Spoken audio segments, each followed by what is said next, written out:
ચાલો વિદ્યાર્થી મિત્રો, આપણે વાત કરવાની છે કે પહેલાં તો આપણે વાત એ કરી લઈએ કે તમે જે આગળના લેક્ચરમાં હોમવર્ક આપ્યું હતું, બરાબર? તો સૌથી પહેલાં તો તે હોમવર્ક જોઈ લઈએ, પછી બાકીની ચર્ચા કરીએ. પહેલું જે કીધું હતું, મર્ક્યુરીની ઘનતા 13.6 ગ્રામ પર સેન્ટીમીટર ક્યુબ છે, તો તેની MKS માં કિંમત જણાવો. તો સૌ પહેલું કામ તો આપણે શું કરવું પડશે? પારિમાણિક સૂત્ર બનાવવું પડશે, ગ્રામ પર સેન્ટીમીટર ક્યુબ. જો કે આમ તો ઘનતા કહી દીધું છે ને, ઘનતાનું તમને પારિમાણિક સૂત્ર તો આવડે કે ઘનતાનું પારિમાણિક સૂત્ર શું થશે? તો ઘનતા બરાબર m1l-3. હવે ટી નથી, ઓકે, કોઈ પ્રોબ્લેમ નહીં. નથી તો એની ઘાત 0, બરાબર? જે રાશિ ન હોય એ રાશિની ઘાત 0. તો ઘનતા m1l-3 T0, બરાબર. ત્યારબાદ ગ્રામ પર સેન્ટીમીટર ક્યુબ ને MKS માં ફેરવવાનું છે. એનો અર્થ શું થઈ ગયો? એ લોકોએ CGS આપી દીધું છે, બરાબર. એટલે આનો અર્થ કે a બરાબર 1, b બરાબર -3, c બરાબર 0. કાલ તમે હોમવર્ક કર્યું હશે તો આખો આઈડિયા આવશે જ આની અંદર, બરાબર. ત્યારબાદ આપણે શું કરતા હતા? એક ટેબલ બનાવતા હતા. આપણે MKS માં ફેરવવું છે, જે શોધવું હોય એને આ બધું લખવાનું. તો CGS MKS જે ગોતવાનું એને ફરજિયાત આપણે કીધું તેમ N2 લેવાનું. તો N1 કેટલો આપી દીધો? 13.6. N2 શોધવાનો. પછી આને M1, તો M1 1 ગ્રામ, L1 1 સેન્ટીમીટર, T1 1 સેકન્ડ. આ M2, તો M2 10⁻³ ગ્રામ, L2 10⁻² સેન્ટીમીટર, T2 1 સેકન્ડ, બરાબર. ત્યારબાદ બહુ કોમન વસ્તુ હતું, સૂત્ર બેઠું કે N2 બરાબર N1 M1/M2 A L1/L2 B T1/T2 C, બરાબર. ચાલો કિંમત મૂકી દો. N1 તો N1 13.6, M1/M2 એટલે 1/10⁻³ એની a ઘાત એટલે 1, L1/L2 1/10⁻² એની b ઘાત, b એટલે -3, T1/T2 એટલે 1, કાંઈ નથી એટલે 0. ગમે એની 0 ઘાત હોય એટલે 1, એ લખો ન લખો ચાલશે. તો 13.6 આ 10⁻³ છે, ઉપર જશે એટલે 10⁻³ આ 10⁻² છે, ઉપર જશે એટલે 10⁻². 1 છે તો ન લખો તોય ચાલશે. તો 13.6 આ બેનો ગુણાકાર એટલે 10⁻³ એકા 3 અને અહીંયા 3 દુ 6 માઇનસ પ્લસ, એટલે ફાઇનલી જવાબ શું મળશે? તો 10⁻³ અને 10⁻6 તો આધાર સરખા એટલે ઘાતનો સરવાળો કરશો તો 6 માંથી 3 જાય એટલે 3 કિલોગ્રામ પર મીટર ક્યુબ, બરાબર. આ ગ્રામ હતું, ગ્રામનું કિલોગ્રામ, સેન્ટીમીટરનું મીટર, એટલે કંઈક આ પ્રકારનું, બરાબર. ત્યારબાદ બીજો દાખલો જે તમને પૂછ્યો હતો, વાતાવરણનું દબાણ 10⁵ ન્યૂટન પર મીટર સ્ક્વેર છે, તો CGS માં મૂલ્ય જણાવો. અહીંયા કીધું છે દબાણનું પારિમાણિક સૂત્ર આપણે મોઢે કરાવેલું છે. દબાણ એટલે બળના છેદમાં ક્ષેત્રફળ, બરાબર. એટલે શું હતું? M1 L-1 T-2, બરાબર. એનો અર્થ કે a બરાબર 1, b બરાબર -1, c બરાબર -2, બરાબર. એ થશે ને બળના છેદમાં ક્ષેત્રફળ, એટલે આનું M1 L1 T-2 અને આનું L2 ઉપર જશે એટલે L-1. ઓકે, ચાલો. તો આ દબાણનું મળી ગયું. CGS માં ફેરવવું છે, બરાબર. હવે 10⁵ અહીંયા કિંમત આપી દીધી, એટલે ફરીથી આપણે હવે અહીંયા શું કરશું? એક MKS એક CGS, બરાબર. તો ત્યારબાદ તમને MKS માં N1 આપી દીધો 10⁵, CGS માં N2 શોધવાનો, બરાબર. કે N1 અને N1 આપી દીધો, N2 શોધવાનો. પછી MKS માં M1 એટલે 10⁻³ ગ્રામ, L1 10⁻² સેન્ટીમીટર, T1 1 સેકન્ડ. આની અંદર M2 એટલે 1 ગ્રામ, L2 1 સેન્ટીમીટર, T2 1 સેકન્ડ. ફરીથી સૂત્ર આનું આ જ. હવે હું સૂત્ર લખતો નથી, હવે તો આપણે ઘણી વાર લખ્યું. N2 બરાબર, હવે સીધી કિંમત જ મૂકું છું. N1 કેટલો? 10⁵, એટલે અહીંયા 10⁵, M1/M2 એટલે 10⁻³ એની ઉપર ઘાત કેટલી? 1. પછી L1/L2 L1/L2 એટલે 10^2, એની ઉપર ઘાત કેટલી -1, અને T1/T2 તો T1/T2 તો એક જ છે એટલે ન લખો તોય ચાલશે.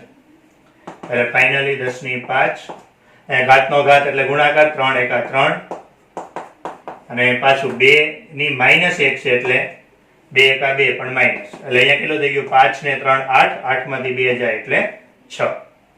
બરાબર. CGS માં લખો એટલે ડાઇન પર સેન્ટીમીટર સ્ક્વેર. આ એકમ અહીંયા જો કે ન લખવાનો હોય ખરેખર, તો આપણે લખી નાખીએ ન્યૂટનનું ડાઇન, મીટરનું સેન્ટીમીટર.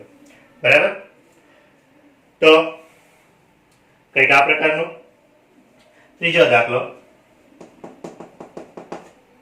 કે ત્રીજા દાખલાની અંદર જે કીધું છે 100 જૂલની કિંમત નવી એકમ પદ્ધતિ કે જેમાં 200 સેન્ટીમીટર, 250 ગ્રામ અને 30 મિનિટને મૂળભૂત એકમ લેવામાં આવે તો તેમાં મેળવો. 100 જૂલ.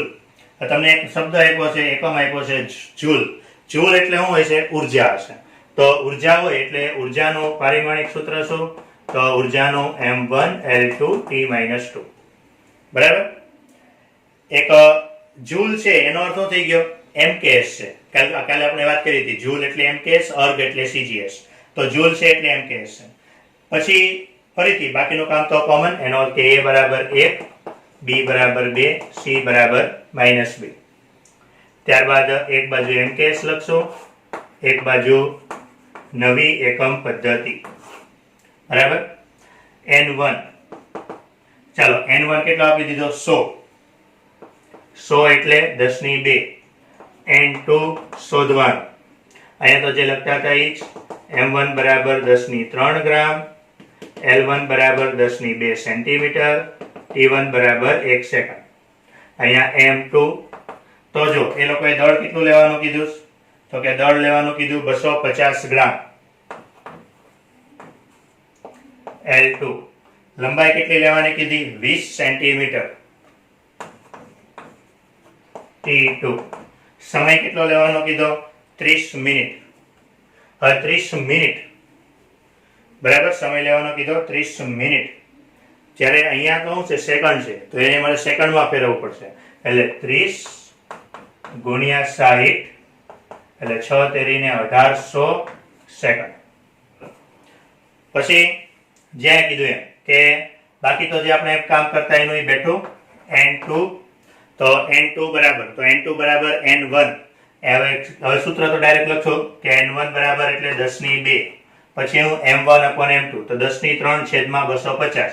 10^3 એટલે 1000 છેદમાં 250.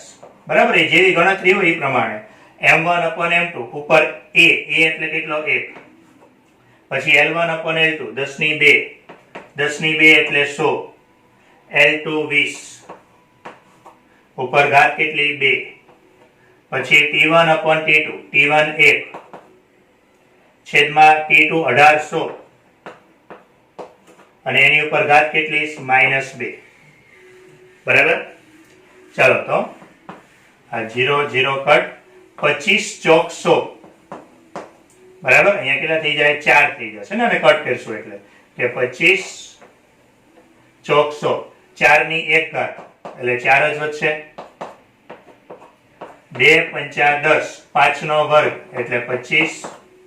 હવે સમજો 1800 છે એની ઉપર કાંઈ નથી એટલે 1 ઘાત હોય. 1800 ને ઉપર લઈ જાઓ તો 1800 ની -1 ઘાત થાય. તો અહીંયા આ 10^2 એટલે 100. 25 ચોક 100.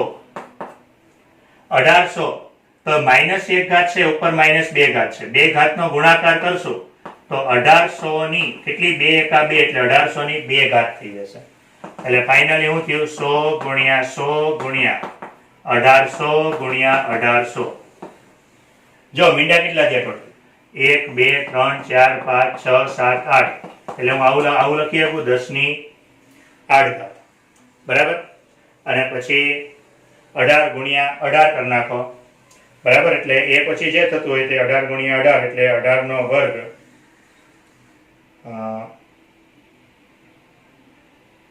18 × 18 એટલે 324. હવે નવી એકમ પદ્ધતિ છે એટલે અહીંયા પાછળ આપણે કોઈ એકમની ખબર નથી. એકમની ખબર ન હોય એટલે કાંઈ લખવાનું નહીં. બરાબર. તો આ પ્રકારનો કંઈક દાખલો હતો. જો ચોથો દાખલો. ચોથા દાખલામાં તમને કંઈક એવું કીધું છે 36 ન્યૂટન બળને નવી એકમ પદ્ધતિ કે જેમાં 100 ગ્રામ 100 સેન્ટીમીટર અને 1 મિનિટ, બરાબર, 1 મિનિટ ને મૂળભૂત એકમ હોય તો તેમાં મેળવો. હવે આની અંદર જે તમને છેલ્લે કીધું છે 36 ન્યૂટન બળને નવી એકમ પદ્ધતિ કે જેમાં 100 ગ્રામ 100 સેન્ટીમીટર ને 1 મિનિટ બળ છે. તો બળનું પારિમાણિક સૂત્ર એટલે m1 L1 T-2 એટલે a બરાબર 1, b બરાબર 1, c બરાબર -2. બરાબર. હવે ફરીથી આની જેવું બનાવીએ. એક બાજુ mks, એક બાજુ નવી એકમ પદ્ધતિ, બરાબર. અહીંયા n1 n2 કેટલું કહી દીધું? 36 ન્યૂટન એટલે n1 બરાબર 36, n2 શોધવાનું. તો m1 એટલે 10³ ગ્રામ, L1 એટલે 10² સેન્ટીમીટર, T1 એટલે 1 સેકન્ડ, બરાબર. m2 તો m2 એટલે 100 ગ્રામ એટલે 10² ગ્રામ, L2 નવી એકમ પદ્ધતિમાં 100 સેન્ટીમીટર એટલે 10² સેન્ટીમીટર, T2 1 મિનિટ, 1 મિનિટ એટલે 60 સેકન્ડ, બરાબર. કે જે કીધું એમ T1 1 સેકન્ડ, T2 60 સેકન્ડ. એટલે ફરીથી n2, તો n2 બરાબર આપણે શું કરશું? n1 કેટલો? 36 m1 upon m2 10³ છેદમાં 10².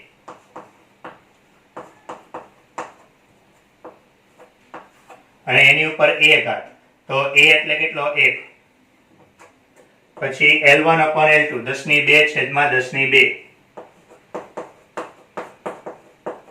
એની ઉપર b ઘાત, b એટલે 1. T1 upon T2 તો 1 છેદમાં 60 એની ઉપર -2 ઘાત, બરાબર. ચાલો પાછું હવે આગળની ગણતરી તો સાદું ગણિત જ બધું, કે 10³ અને 10², એટલે આ 2 ઉપર જાય એટલે 3 માંથી 2 જાય એટલે 1, અને ઉપર 1 ઘાત જ છે એટલે 10 વધશે. આ તો ઉડી ગયું. આ કાંઈ ન હોય એટલે 1 હોય. આ 60 ને હું ઉપર લઈ જાઉં એટલે 60 ની -1 ઘાત થાય, બરાબર. એટલે 36 ગુણ્યા 10 ગુણ્યા આ પાછું માઇનસ માઇનસ પ્લસ થઈ જાય એટલે 60 નો વર્ગ થઈ જાય, બરાબર. એટલે 60 ગુણ્યા 60 ટોટલ કેટલો? 0 કેટલા છે? 1 2 3 0 એટલે 10³ અને બાકી તો જે છે કે 36 ગુણ્યા 36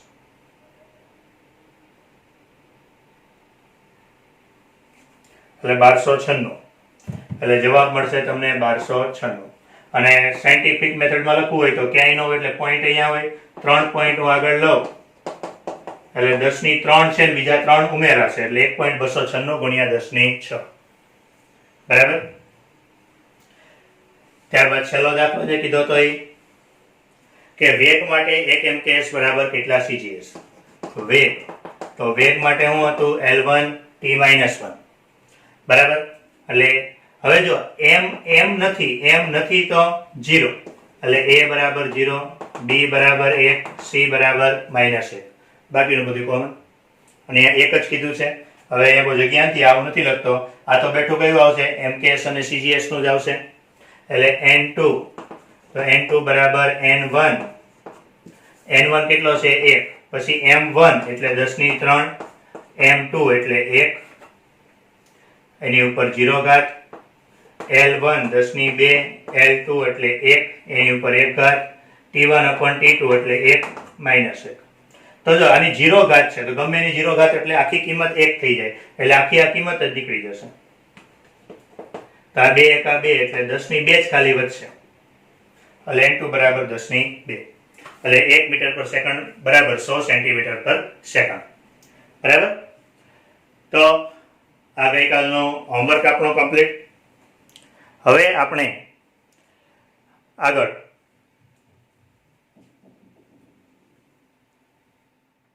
છેલ્લો ઉપયોગ પારિમાણિક સમીકરણનો, બરાબર. અને આપણી છેલ્લી થિયરી કે પારિમાણિક સમીકરણની મદદથી આપણે બે રીતો જોઈ. કે પહેલી વસ્તુ એવી જોઈ કે કોઈ પણ સમીકરણ સાચું છે કે ખોટું તે આપણે મેળવી શકીએ. બરાબર. પછી આપણે એવું જોયું કે કોઈ પણ સમીકરણ છે તો કોઈ પણ સમીકરણના શું કહેવાય, એક પદ્ધતિમાંથી બીજી પદ્ધતિમાં જઈ શકીએ. અને હવે ત્રીજું છે કે આ પારિમાણિક સમીકરણની મદદથી કોઈ પણ રાશિનું ભૌતિક સમીકરણ મેળવી શકાય. બરાબર. કોઈ પણ રાશિનું ભૌતિક સમીકરણ એટલે જેમ કે ઝડપ બરાબર અંતરના છેદમાં સમય, તો એનું સૂત્ર થયું, એ સૂત્ર મેળવી શકે. પણ એ સૂત્ર મેળવવા માટે તમને ખબર હોવી જોઈએ કે જેનું સૂત્ર તમારે શોધવાનું છે એ સૂત્ર કોઈ કઈ વસ્તુ ઉપર આધાર રાખે છે એની તમને ખબર હોવી જોઈએ. બરાબર. શરૂઆતના આગળની જેમ જ 2 કે 3 દાખલા, આમાં આપણે વધારે નહીં ગણાવું, 2 કે 3 દાખલા ગણાવીશ, કારણ કે આમાં રીત થોડી મોટી થાય છે ઘણી વાર. એટલે 2 કે 3 દાખલા ગણાવીશ અને સાથે 2 કે 3 દાખલા હોમવર્કમાં આપીશ. બરાબર. તો ધારો કે એક રકમ લઈએ,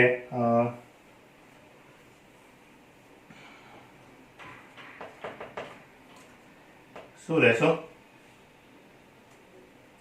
કે કોઈ પણ તારમાંથી વ્યય પામતી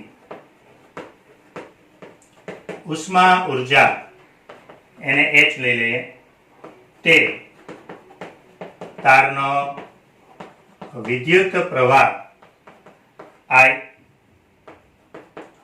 આ તારનો અવરોધ R અને સમય T પર આધાર રાખે છે.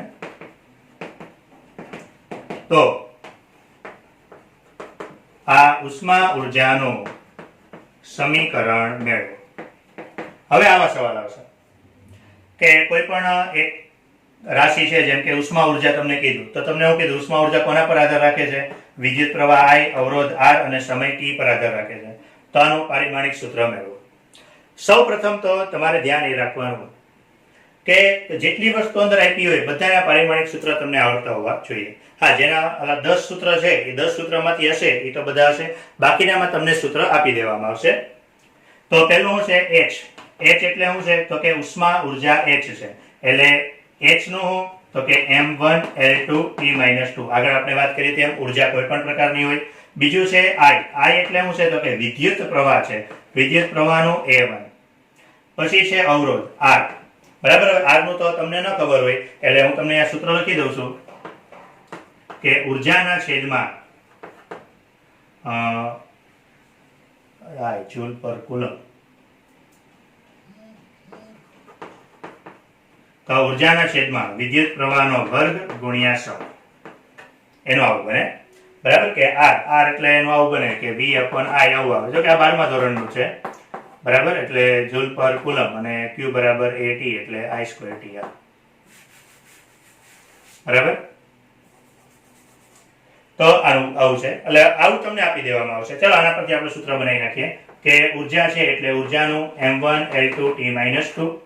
વિદ્યુત પ્રવાહનો વર્ગ, વિદ્યુત પ્રવાહ એટલે A, એનો વર્ગ છે એટલે 2, સમય છે એટલે T1. ચલો તો બધાને અંશમાં લઈ જાઓ એટલે R નું સમીકરણ મળશે તમને M1L2, આ T1 ને ઉપર લઈ જાઓ એટલે T-3, A2 ને ઉપર લઈ જાઓ એટલે A-2, અને ત્રીજું છે સમય T ઉપર, તો સમયનું T1.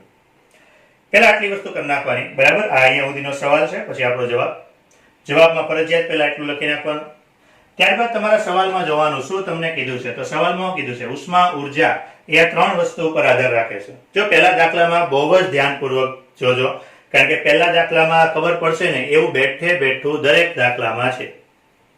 બરાબર. રીત બધામાં સરખી જ આવશે. એટલે પહેલા દાખલામાં બહુ ધ્યાનપૂર્વક જોવાનું છે કે ઉષ્મા ઉર્જા 3 પર આધાર રાખે છે. જેના ઉપર આધાર રાખતો હોય ને એમાં આવું લખી નાખવાનું H proportional to. સવાલમાં કીધું ઉષ્મા ઉર્જા I, R અને T પર આધાર રાખે છે, તો આવું લખી નાખવાનું H proportional to, H સમપ્રમાણ I, R, T. બરાબર. હવે અહીંયા H સમપ્રમાણ I, R, T છે તો બધાની કેટલી ઘાત એની આપણે કોઈ ખબર નથી, કારણ કે સૂત્ર અલગ અલગ હોય ને, સૂત્રમાં કોઈ પર ઘાત આવતી હોય. બરાબર.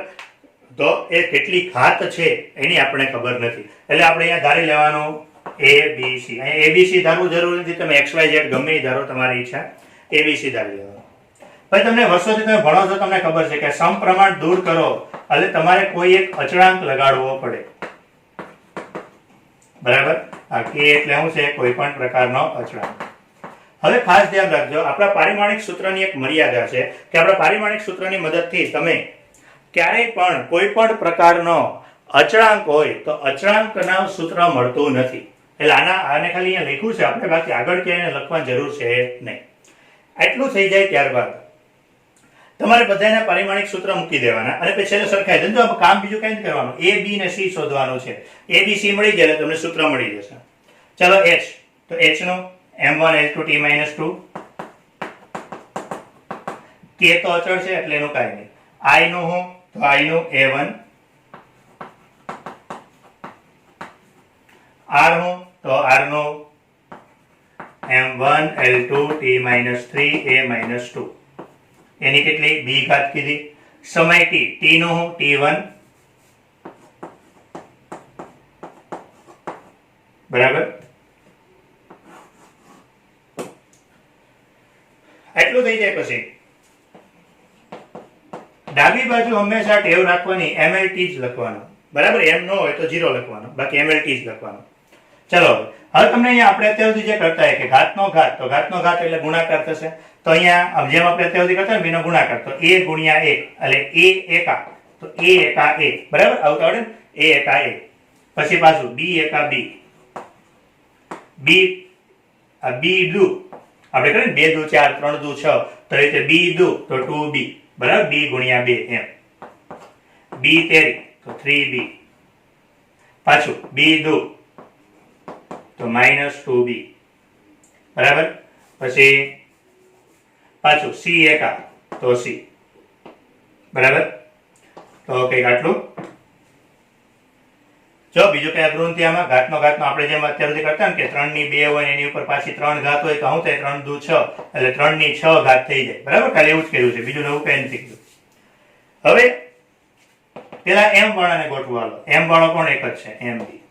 હવે l વાળાને ગોઠવો. l વાળો એક જ છે, 2b. t વાળાને ગોઠવો. તો t વાળો -3b + c, બરાબર. અને a વાળાને ગોઠવો. તો a ની ઉપર એક જ છે. અહીંયા a નથી, જો ડાબી બાજુ પર a નથી તો લખી નાખવાનું a ની 0 ઘાત, બરાબર. જેટલા અહીંયા હોય ને એટલા અહીંયા લખવાના. તો m1 l2 t - 2 a ની 0 ઘાત. હવે બહુ સિમ્પલ કામ કરવાનું છે. તમે 10માં બધું આવું ભણી ગયા છો કે x ની 2 ઘાત હોય, બરાબર. સોરી, શું કહેવાય કે x ની 2 ઘાત હોય, બરાબર. x ની y હોય તો તમે એવું લખો 2 બરાબર y. આધાર સરખા હોય તો ઘાતે સરખી હોય. તો અહીંયા તમે જુઓ, આની અંદર તમને કંઈક એવું જ મળશે કે m ની 1 ઘાત, m ની 2 ઘાત, l ની 2 ઘાત, l ની 2b ઘાત, t ની -2 ઘાત, t ની -3b + c ઘાત. તો એ રીતે a ની 0 તો a ની 1 ઘાત. એનો અર્થ શું થઈ ગયો કે સામ સામે તમે ઘાતને સરખાવો. ચાલો સામ સામે ઘાતને સરખાવો. તો m ની 1 ઘાત, m ની 2 ઘાત એટલે 1 બરાબર b, આવું લખી શકાય. હવે l ને સરખાવો. l ની 2 ઘાત, l ની 2b, તો 2 બરાબર 2b. હવે t ને સરખાવો. t ની -2 ઘાત અને આ બાજુ t ની કેટલી? -3b + c. a ની 0 ઘાત, a ની 1 ઘાત. તો આમાં તમે જો અડધી કિંમત તો તમને મળી ગઈ કે b બરાબર 1 મળી ગયું, અહીંયા a બરાબર 0 મળી ગયું, બરાબર. આ b ની કિંમત આમાં મૂકી દો. હવે તમારે છે 10માં ની જેમ એવું બધું લખવા જરૂર નથી કે આનું સમીકરણ 1 આપો, સમીકરણ 1 ની 2 ની કિંમત આમાં મૂકતો, એવું કઈ એવી માથાકૂટ નહીં કરવાની. એવા મોટો દાખલો હોય તો કરવાનો, આમાં એવું કઈ નહીં કરવાનું. આમાં હંમેશા સમીકરણ આમ જ લખવાના, પછી જે એકબીજા કિંમત મૂકવી હોય એ મૂકી દેવાની. તો b ની કિંમત આમાં મૂકી દો એટલે -3, અહીંયા ખબર પડી ને, b ની જગ્યાએ મેં 1 મૂકી દીધો એટલે -3 + c. તો c બરાબર શું થાય? -3 આ બાજુ આવશે એટલે +3, 3 માંથી 2 જાય એટલે 1, બરાબર. તો અહીંયા જે આ સમીકરણ આપણે મેળવ્યું કે a - 2b, એક મિનિટ આપણે ભૂલ થઈ ને અહીંયા. હા, જો એની એ બે વાર છે ને, એ અવતન છે માઇનસ 2b અવતન છે. એવું છે a માઇનસ 2b છે, એટલે અહીંયા a માઇનસ 2b છે. ચલો b1 મળ્યો, c1 મળી ગયો. હવે આ b ની કિંમત પાછી આમાં મૂકી દો તો 0 બરાબર a માઇનસ 2, તો a બરાબર 2. બરાબર, આ a બે વાર હતો ને, એ અહીંયા છે ને એ અહીંયા છે, આપણે એક જ વાર લખ્યો હતો ભૂલમાં. તો આ a b અને c મળી ગયા, a b c મળી ગયા, બસ બહુ સિમ્પલ, એને આમાં મૂકી દો. તો માટે h બરાબર k i ની a ઘાત, a કેટલો મળ્યો 2, r ની b ઘાત, b કેટલો મળ્યો 1, 1 નો લખો ચાલે, t ની c ઘાત, c કેટલો મળ્યો 1, એટલે h બરાબર હું મેળવું k i² rt. હવે k છે, k ની કિંમત કેટલી હોય એ આપણે પારિમાણિક સૂત્રની મદદથી આનો જવાબ મળે નહીં. આ ખાસ ધ્યાનમાં રાખજો કે k ની કિંમત કેટલી છે એનો જવાબ આપણને ક્યારેય પારિમાણિક સૂત્રની મદદથી મળે નહીં. બરાબર,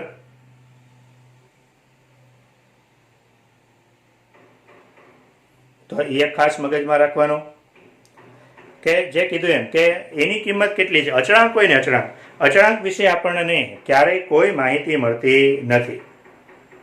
બરાબર, એ એક આપણે કીધું એમ એવું છે, આપણા પારિમાણિક સૂત્રની એક મર્યાદા છે કે અચળાંક વિશે આપણને છે ને ક્યારેય માહિતી ન મળે. બરાબર, તો આ પ્રકારના સૂત્ર હવે આવશે. કોઈક વાર છે ને રકમની અંદર કહી દીધું હોય કે ધારો કે આની અંદર કહી દે ભાઈ અચળાંક k બરાબર 1 લઈ લો, તો અહીંયા પછી છેલ્લે k બરાબર 1 મૂકવાનું. એ તમને રકમમાં કે તો અને તો જ તમે મૂકી શકો, નહીતર તમને એના વિશે કોઈ માહિતી ન મળે. એટલે કંઈક આ પ્રકારના દાખલા હોય છે એમાં કે જેની અંદર કોઈ પણ એક રાશિ હોય છે, તો એવું કીધું હોય આ રાશિ એટલી વસ્તુ ઉપર આધાર રાખે છે, તમારે એનો ઉપયોગ કરીને શું કરવાનું, તો કે તમારે એના ઉપયોગ કરીને એને રિલેટેડ જે પણ કઈ બધી રાશિઓ હોય તે રાશિની મહત્વનું છે એની ઘાત ગોતવાની. બરાબર, મહત્વનું છે એની ઘાત ગોતી લેવાની. એની ઘાત તમને જે મળી જાય પછી એની ઘાત જે મળે ને એ ઘાત ઉપરથી જ તમારે ગણતરી કરવાની. બરાબર, ચલો તો ત્રીજો એક દાખલો આ પ્રકારનો છે કે લોલકની આવૃત્તિ f, તે લોલકની લંબાઈ l, એકમ લંબાઈ દીઠ દળ μ, અને શું કહેવાય μ, તણાવ બળ t પર આધારિત છે, તો આવૃત્તિનું સમીકરણ મેળવો. બરાબર, એટલે કંઈક આ પ્રકારનું આપ્યું છે. હવે આમાં આવૃત્તિ એટલે 1/સમય થાય. બરાબર, પરીક્ષામાં તમને આપી જ દેશે. તો 1/સમય એટલે આવૃત્તિનો 1/t1. મેં હમણાં કીધું એમ પહેલા પારિમાણિક સૂત્ર મેળવી લેવાનું, એટલે t ની -1. લોલકની લંબાઈ l, એટલે l બરાબર તો કે l1. એકમ લંબાઈ દીઠ દળ μ, એટલે ખાસ સમજો અહીંયા μ આખું અલગ વસ્તુ છે પણ તમને અંદર આપી દીધું છે. એવું છે એકમ લંબાઈ દીઠ દળ. તમને યાદ હોય તો તમે 9મા ધોરણમાં કે 10મા ધોરણમાં આવું બધું જે લખતા કે ભાઈ એકમ સમય દીઠ અંતર એટલે ઝડપ, તો ઝડપ બરાબર તમે લખતા હો અંતરના છેદમાં સમય. આ એકમ સમય દીઠ હોય ને તમે છેદમાં લખો, તો એ તો અહીંયા શું કીધું એકમ લંબાઈ દીઠ દળ, એટલે શું થશે દળના છેદમાં લંબાઈ. આનું સૂત્ર એ લોકોએ રકમમાં જ આપી દીધું છે પણ આ રીતે. બરાબર, આવૃત્તિનું ન આપ્યું એટલે તમને આપી દેશે. તો દળનું m1, લંબાઈનું l1, એટલે m1 l-1. બરાબર, તણાવ બળ t. તો t એટલે શું છે તણાવ બળ. જો ખાસ ધ્યાન રાખજો, અહીંયા બળને f વડે નથી દર્શાવ્યું, બળને t વડે દર્શાવ્યું છે. એ લોકો જેના વડે દર્શાવે એના વડે જ આપણે દર્શાવવાનું, ઘરની સંજ્ઞાઓ ન વાપરવી. તણાવ બળ t કીધું છે. હવે તણાવ કે ગમે એ હોય, મહત્વનું છે કે બળ છે. તો t બળનું m1 l1 t-2. બરાબર, બાકીનું કામ બહુ કોમન, આવૃત્તિનું સૂત્ર મેળવવાનું છે. એટલે હમણાં આપણે કર્યું એમ શું કરશું, f સમપ્રમાણ કોણ l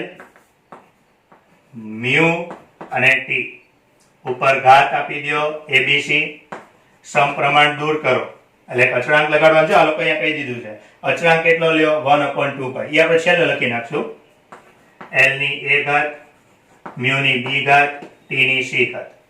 બરાબર, ચલો હવે ખાલી બધાના પારિમાણિક સૂત્ર મૂકવા મળ્યું. f એટલે આવૃત્તિનો t-1. હવે જો ખાલી t-1 છે, m નથી ને l નથી, નો હોય બધું 0. અચળાંકનું કાંઈ લખવાનું નહીં. l1 એની a ઘાત, μ m1 l-1 એની b ઘાત, t m1 l1 t minus 2 એની c ઘાત, બરાબર. પછી હમણાં કર્યું એમ ઘાતનો ગુણાકાર કરો, a એકા a, b એકા b, પાછો b એકા b, c એકા c, પાછો આ c એકા c અને માઇનસ 2c. ચલો m વાળાને ભેગા કરો તો m વાળા 2 છે એટલે m ની b વત્તા c, આધાર સરખા એટલે ઘાતનો સરવાળો. પછી l ની ઉપર કેટલા છે તો l ની ઉપર 1 2 ને 3 છે એટલે a માઇનસ b વત્તા c છે, બરાબર. અને t ની ઉપર કેટલા છે તો t ની ઉપર માઇનસ 2c છે, બરાબર. જો અહીંયા m ની ઉપર b છે ને m ની ઉપર c છે એટલે m ની ઉપર b પ્લસ c કરવાનું. પછી l તો l a l minus b અને l c એટલે a minus b plus c, આધાર સરખા એટલે ઘાતનો સરવાળો કર્યો. t વાળું ક્યાંય એમથી અહીંયા એક જ છે. ચાલો સામ સામે ઘાત સરખાવો તો ઘાત સરખાવો એટલે 0 બરાબર b વત્તા c, અહીંયા 0 બરાબર a માઇનસ b વત્તા c, અહીંયા માઇનસ 1 તો માઇનસ 1 બરાબર માઇનસ 2c. હવે તમારે 3 સમીકરણ છે, ત્રણેય સમીકરણને ઉકેલવાના છે અને a b અને c શોધવાના છે અને એને ખાલી કિંમત આમાં મૂકી દેવાની છે. ત્રણેય સમીકરણ ઉકેલવા છે. તો હવે તમે જો આ પહેલું બીજું ત્રીજું છે, તમારે ધ્યાનથી જોવાનું કયું સમીકરણ ઉકેલવું હેલું પડે એમ છે, બરાબર. થોડુંક સાદું ગણિત છે, તમે લોપની રીત કરીને કરી શકો, તમે આવું કરી શકો. સમીકરણ 1 ની કિંમત 2 માં મૂકો. અહીંયા સુધી ફિઝિક્સ છે, આગળ ગણિત છે. જેમ તમારે ગણિત સોલ્વ કરવું હોય એમ તમે કરી શકો, એનો કોઈ નિયમ નથી. ફિઝિક્સનું કામ અહીંયા પૂરું. આગળ તમારે 10માનું ગણિત થશે, 10માના ગણિત પ્રમાણે તમારે જે રીતે ગણતરી કરવી હોય એ રીતે કરી શકો. કે તમારી પાસે 3 સમીકરણ છે, હવે તમારે જેમ સોલ્વ કરવા હોય. માઇનસ 1 બરાબર માઇનસ 2c. ચલો c ને કરતા બનાવીએ તો c બરાબર 1/2. પણ મેં કીધું એમ થોડીક રફ ગણતરી કરવાની, કે પછી બહુ લાંબુ નહીં કરવાનું. આ સમીકરણ 1 ની કિંમત 2 માં મૂકતા એવું લખવાનું, બહુ માથાકૂટ નહીં કરવાની. આ c ની કિંમત આમાં મૂકી દો તો 0 બરાબર b વત્તા 1/2 એટલે b બરાબર માઇનસ 1/2. b અને c બે ની કિંમત આમાં મૂકી દઈએ તો 0 બરાબર a. b કેટલો છે માઇનસ 1/2 છે એટલે અહીંયા થઈ જાય પ્લસ 1/2. c એટલે પ્લસ 1/2. તો 1/2 ને 1/2 એટલે અડધો, તો અડધો ને અડધો આખો. તો માટે a બરાબર શું થઈ ગયો -1, બરાબર. તો જો 3 કિંમત મળી ગઈ, બધી કિંમતો આમાં મૂકી દો તો f બરાબર. હવે k એટલે તમને હું લેવાનું કહી દીધું 1/2π l ની a ઘાત, a કેટલી -1, મ્યુ અને મ્યુ કહેવાય, મ્યુ ની b ઘાત, b કેટલી -1/2.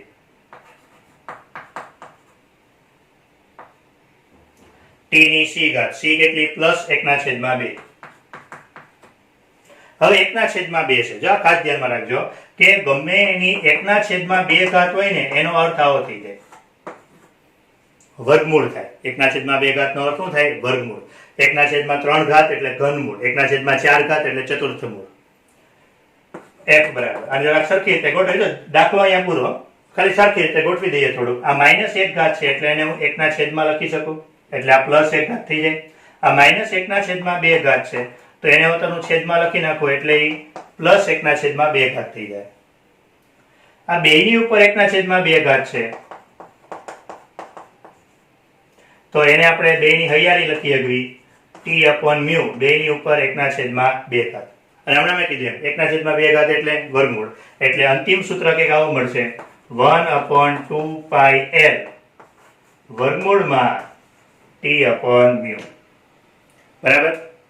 તો કંઈક આ પ્રકારના દાખલા કે જેની અંદર તમને કોઈ પણ કિંમતો આપી હશે, એ કિંમત પરથી તમારે કોઈ પણ એવું કીધું હોય છે કે આ સમીકરણ એટલી વસ્તુઓ પર આધાર રાખે છે અને એના ઉપરથી તમારે એનું સૂત્ર મેળવવાનું થશે. પણ મેં કીધું એમ અચળાંકની કિંમતો દર વખતે ન આપી હોય, કોઈક વાર આપેલી. ચલો 2 દાખલા હોમવર્કમાં કરજો, બરાબર. કે પહેલા દાખલામાં જે કીધું છે કેન્દ્રગામી બળ F, તે પદાર્થના દળ m, વેગ અને વર્તુળાકાર માર્ગની ત્રિજ્યા r એટલે તો અંતર L1 જ થશે. f મેળવો, અચળાંક આપી દીધો છે 1. લોલકનો આવર્તકાળ t, અહીંયા જો કહી દીધું છે આવર્તકાળ એટલે સમય લેવાનો છે. લોલકની લંબાઈનું ખબર હોય અને પ્રવેગનું ખબર હોય તો એના પરથી આવર્તકાળનું સમીકરણ મેળવવાનું છે. અચળાંક લીધો છે 2π. આ બે દાખલા ટ્રાય કરજો, બરાબર.